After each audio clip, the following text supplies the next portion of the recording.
তুই যা, আমি এসব ঝামেলার মধ্যে নাই। ধ্যাৎ।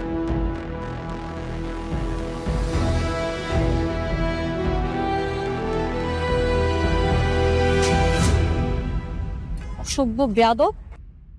মেয়েদের মাথার মধ্যে হুঁশ থাকে না? হ্যাঁ, পারিবারিক শিক্ষা নেই? আপনি কি মেয়েদেরকে সম্মান করতে জানেন না? আমি আপনাকে কখনো সম্মান করলাম? একদম চুপ, কোনো কথা বলবেন না। আপনাদের মতো মাস্তানদের আমার খুব ভালো করে জানা আছে। আপনাদের কি করা উচিত জানেন? একটা একটা করে ধরে জেলের মধ্যে ঢুকানো উচিত। আপনার ব্যাপার আমি কি করছি সেটা তো বলবেন। ও, কি করছেন আপনি জানেন না? আপনি আমার ফ্রেন্ডকে বাজি ইঙ্গিত দিয়েছেন কেন? কই, আপনার ফ্রেন্ড কোথায়? ওই তো দেখেন। কই গেল?